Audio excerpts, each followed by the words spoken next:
What's going on, everyone? Welcome back to TBM Sports. I'm Mark. Thank you for stopping by the Better Mark and starting your week off in the right direction. And that's exactly what we're doing if you watch the Sunday NFL picks that we gave out on the channel. For those of you on the Discord, you know what I'm talking about. An insane day to cap off a great weekend, albeit the Ohio State Buckeyes. And I had a little bit of a skin in the game with New Mexico late night against Hawaii. That really my only two setbacks of the weekend. And that's kind of where we look to keep it going. We keep the ball rolling here, and we went 7-8 on the official plays yesterday that I gave out, and that was a great day to be alive. Had a little bit of parlay action. I know a lot of you guys tailed, a lot of you guys kind of mixed it up in your own way. That's a great thing to do. I'll never tell you guys to bet anything. You guys can make the best decisions for you. But let's get into the picks tonight as we close out Week 13 in the NFL between the Cleveland Browns and the Denver Broncos. Now, this is going to be a great, if this was in the 90s, this would have been a great primetime matchup with John Elway and company. Some of those great AFC clashes we all know about, the drive and how that all played out. So there's a little bit of mystique and nostalgia for me as a Browns fan that you'll see in this game. Plus, looking outside my window, we see some snow on the ground. So especially after that Sunday night football game within Buffalo, also prayers for Christian McCaffrey, one of the players in the NFL I don't want to see ever go down for season-ending injury. But here we are, guys. It's going to be a snow game, maybe not in Denver, but I'll be looking out my window at a couple inches, and that'll get me in the right mood to watch some football. So let's get into the picks. Let's talk about this game. Like, comment, and subscribe down below. Guys, I don't know why all of you are not subscribed. These picks are completely free. It's just something where I can see the numbers. 75% of the people that watch this video are not subscribed. Each and every one of you should be subscribed. It's a totally free option to do. Turn on that notification bell. And also, if you are subscribed to me and you don't follow me on X, I suggest you do that as well. I do post things on there from time to time, and as well as we do have a free Discord, okay? This is something we're building, something special. Still in year one, so that's something we're going to celebrate as we look for some of the goals in 2024. Can't do without you guys. Appreciate you all, and let's get into Outlier, where we are going to use Outlier to break down each and every game. In my opinion, for my money, it's the best analytics platform offering. So if you guys want to sign up with Outlier, there is a 7-day link. Free trial down below. Try it for 7 days. If you don't like it, you hate it, cancel anytime, okay? But here is where we are looking into this game, okay? And I'm going to share with you guys kind of my thoughts. Before we get into the numbers, I want to show you guys kind of the weather right now in Denver around game time. This is where it's going to be clear. No snow, no precipitation, and no wind, okay? I do think field goals are going to be aplenty, all right? So we pay a little bit of juice when we're playing up into mountains. Altitude causes the ball to go a little bit farther, but that's okay. I still like over 1.5 field goals. Honestly, there is a special, I believe, on FanDuel they offer for every game that you will have each team will kick 2 field goals or a field goal in each half. I think I'm going to be on that one pretty good tonight. A little bit of a fun play for me outside of the normal prop and game offerings, okay? But this is where the Denver Broncos, 270 favorites, and if you do like Cleveland, kind of juicy money line, 235 there on the money line, getting 6.5 on the road. The total set at 42, and you can take a juiced up 43 if you like it. For me and my money, guys, I see points in this, okay? We've talked about Browns defense being kind of who they are statistically, but can't discredit Bo Nix. Borderline challenging Jaden Daniels for Rookie of the Year there in terms of that. Coming into the draft, we do a golf trip every year for the NFL draft, and I did, Bo Nix was one of those guys. I was like, don't be shocked if he goes in the first round, and this was way back when, people were talking to him second, third round, albeit losing the Heisman out ever so closely. And I have finished second in my Heisman runner-up picks before the season started. The last 2 consecutive college football for my futures bets, I had Ashton Jeanty at 70 to 1, and I had Bo Nix last year at like something crazy, like 30 to 1 or something like that. So neither here nor there. So I'm pretty good at getting that silver medal in the Heisman market. But anyways, we look in this game. I do think that Bo Nix and what he's been able to do, we've been backing him in passing yards and taking that prop over.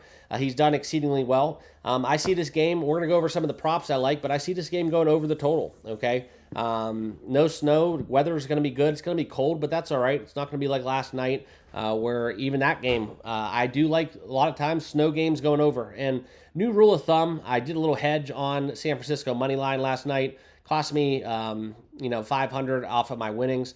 So it's all right. We still cash. We still were very profitable. But hedging's for gardeners. That's what it always comes down to.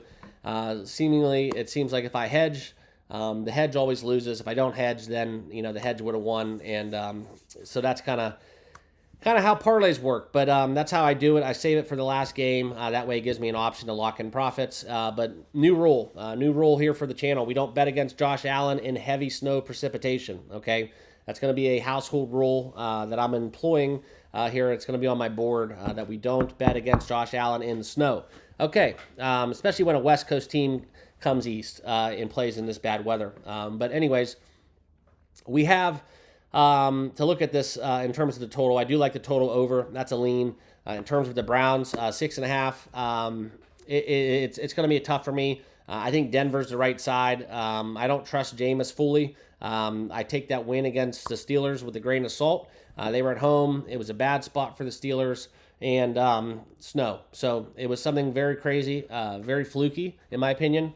The Steelers, for my money, are the class of the AFC North. I can't believe I'm saying that. Russell Wilson threw for over 400 yards yesterday, and that's where we're at today in the markets. But as we look in this game, I'm leaning towards the over, and it'd be very hard for me not to grab 7 points with Cleveland if it did touch 7. But I don't really have a strong inclination towards the side. Okay, but let's get into the prop market because that's something that I do like. And the first one we're going to look into is Javonte Williams in terms of rushing attempts. Now, if you look at the last 3 games, all right, the Chargers and the Falcons, he went under 10. He had 6 and 9 respectively. But if you look at before that, okay, he's 83% in his last 12 games rushing over 9.5 attempts. This has hit 10 out of his last 12 at home. Now, this is at home, mind you, okay? The numbers change at home. And now Cleveland 21 ranking in terms of rushing attempts allowed to running backs or quarterbacks alike. So I do see Javonte Williams getting a lot of groundwork in this game. Over 9.5, you can take that at plus money, plus 102. I do like that. And it's something where I'm going to be on Javonte Williams a lot in this game. I do like the rushing attempts over, but this is both.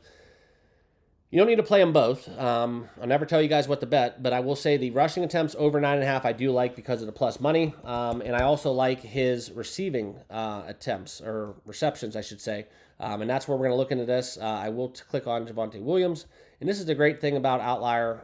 I'll show you guys why. Okay, in his last 5 games, 4 receptions, 2 receptions, 2 receptions, 4 receptions, 2 receptions.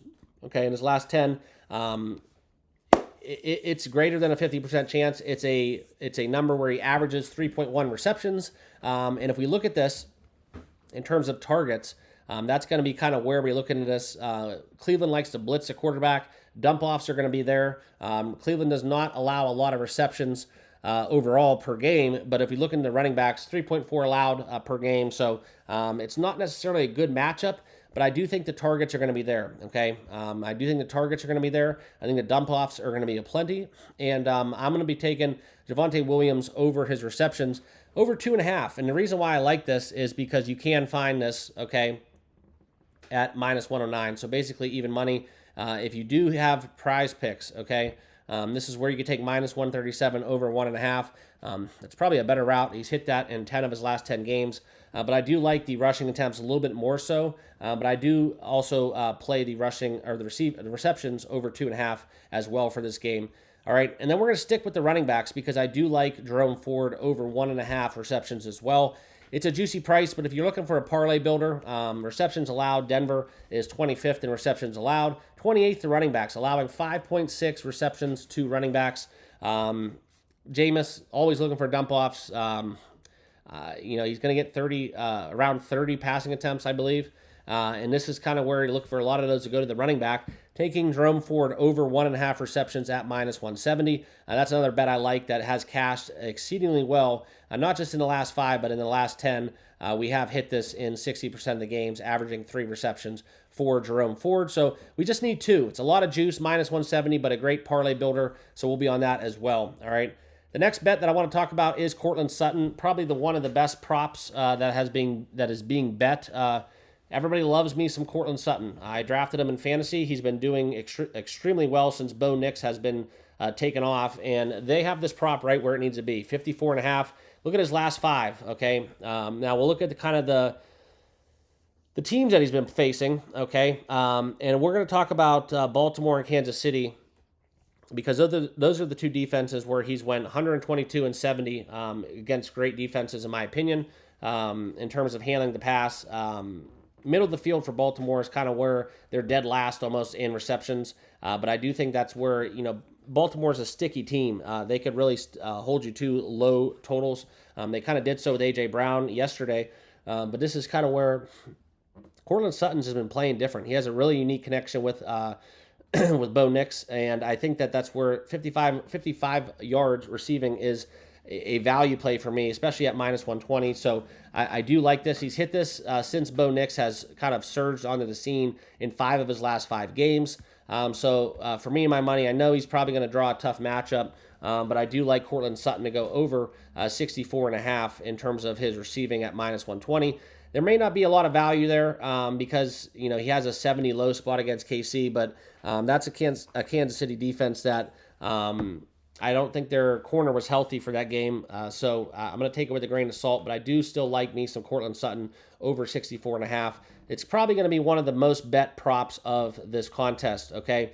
And then the last one that I want to talk about, and I will show you guys kind of where I'm at in terms of the insights for this game. Props, I should say. And this is going to be, let me get into it real quick. This is going to be Jerry Jeudy, okay? This is a coming home game for him, kind of a narrative spot, all right? And I'm going to show you guys kind of what I'm talking about, okay? 4.5 receptions in his last 6 games against bottom 10 defenses for receptions allowed. Okay, Denver has a very strong number in that regard. 25th in receptions allowed, 23rd to wide receivers. He has hit 5, 6, 5, and 6 in 5 of his last 6 games. So barely covering this number. So over 4.5 receptions for Jerry Jeudy, minus 110. I don't know. The Browns really have nothing to play for. I do think that they do try to pump Jerry Jeudy the ball against his old team. I read a quote saying that he had this game on the calendar, but he did not have it circled. So I think that's a clear-cut message to his old team that, he's going to be geared up, ready to go against his old home crowd. So Jerry Jeudy over 4.5 receptions is a prop that I'm going to be on as well in this spot. So that about wraps it up for the props. So we will like the Jerry Jeudy over 4.5 receptions, Jerome Ford over 2.5 receptions, Javonte Williams I do like over 2.5 receptions as well as the Williams over 9.5 rushing attempts. I don't love this game, full disclosure. It's a game that, quite frankly, is a weird Monday night game. I could see the Browns winning this outright. I could see the Browns getting smoked, okay? So it's one we're just going to have fun watching. I'm not going to go crazy on this spot. It's probably going to be, if this wasn't a Monday Night Football game, I probably honestly wouldn't not even have a bet going for this matchup in full transparency. But those would be my best bets for Monday Night Football. So I wanted to share with you guys my breakdown. Also, look into the Chubb narrative, okay? I'll pull up kind of his numbers. And if you want to talk about Nick Chubb in terms of what he's going to offer for this contest, I want to share with you guys kind of some of the insights before I let you go, because Chubb's always one of those players that people like to bet. We'll take Jeudy off of the screen, and I'll show you guys the Nick Chubb in itself. Failing to exceed 3.5 receiving yards in 5 of his last 6 games. That is something where that is extremely low on DraftKings. You could take Nick Chubb over 3.5 receiving yards. That's an angle where, quite frankly, I don't know why it's not hitting. All he needs is a 4-yard screen. That's a low value play, but it's something with a low number that I do see that could potentially go over, albeit the numbers don't back it up, okay? But this is where Chubb, since coming back from injury, okay, rushing receiving yards under 63.5, he has not eclipsed that in his 5 games since returning. And that's kind of where I'm at. So it is ramping up, going against a Denver defense that is very good in terms of stopping the run and receiving yards and running backs, and just receiving yards in general versus running backs. They do give up quite a bit more, so maybe explore the Chubb angle over 3.5 receiving yards. That could be an angle. It's just really low. It's really just one catch. But rushing yards allowed, I don't see a lot on the ground, albeit Nick Chubb's a great back. He just seemingly losing a step since returning from injury. So I'm going to stay away from it. I just wanted to talk about it because a lot of people are keying in on Nick Chubb. Other angles we can go down. Bo Nix maybe taking his passing yards over. For as much of a runner as he is, anytime touchdown, Bo Nix, but he has not had a lot of yards on the ground. One big game, he had 35 plus, but other than that, it's been under 10. So that's an angle where you could potentially look into the blitzing, attacking defense of Cleveland, opening some running lanes, and Bo Nix does scramble and get loose for a touchdown. I could see that happening, but it's just really no value. There's really no value in this game other than the props that I did mention.